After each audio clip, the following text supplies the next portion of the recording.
गेल्या 10 दिवसापासून लोहार समाजाच्या या राज्यातल्या विविध मागण्यांसाठी सामाजिक कार्यकर्ते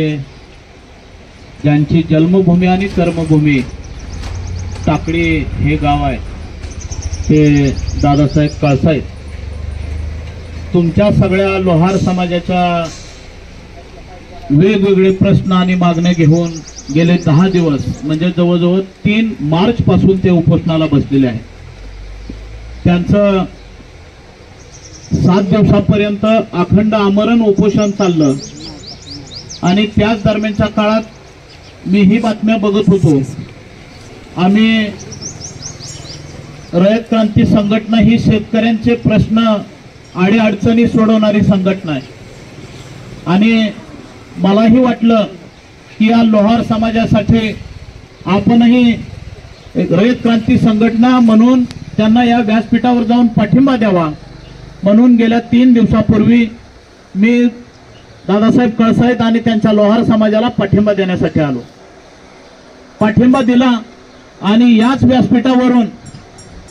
या राज्याचे माजी मंत्री तथा आमदार आमचे शेतकरी नेते आदरणीय सदाभाऊ खोत साहेबांना मी फोनवरूनच सांगितलं की भाऊ इथं टाकळी माढा तालुक्यातील टाकळी येथे लोहार समाजाच्या विविध मागण्यांसाठी एक आंदोलन चालू आहे आणि आंदोलन करत असताना दादासाहेब कळसाहेब हे उपोषणाला बसलेले आहेत। तसं भाऊंनी 2014 ची लोकसभा निवडणूक लढवलेली आहे तुम्हाला सगळ्यांना माहिती आहे आणि 2014च्या निवडणुकीपासून या माढा लोकसभा मतदारसंघामध्ये त्यांचा राबता आहे आणि त्यांच्या विचाराचे वारसदार म्हणून आम्ही इथं या मतदारसंघात सुद्धा काम करतोय आणि त्याच अनुषंगाने मी सदाभाऊंना याच व्यासपीठावरून सदाभाऊंना फोन करून सांगितलं की आज असं ह्या लोहार समाजाचं आंदोलन आहे आणि या लोहार समाजाच्या मागण्या आहेत। भाऊंनी माझ्याकडून त्या मागण्यांचा गोषवारा सगळा घेतला। मलाही अंदाज नव्हता की सदाभाऊ नेहमी भाषणात म्हणतात की आम्ही आमची लढाई ही प्रस्थापितांच्या विरोधात कायमस्वरूपीची लढाई आहे। विस्थापितांचे प्रश्न घेऊन महाराष्ट्रभर आम्ही मांडत आलेलो आहे आणि त्याची अनुभूती दुसऱ्या दिवशी अधिवेशन चालू असताना सभागृहामध्ये दुसऱ्या दिवशी या लोहार समाजाच्या सगळ्या मागण्यांचा घोषवारा आदरणीय सदाभाऊ खोत साहेबांनी सभागृहात मांडला।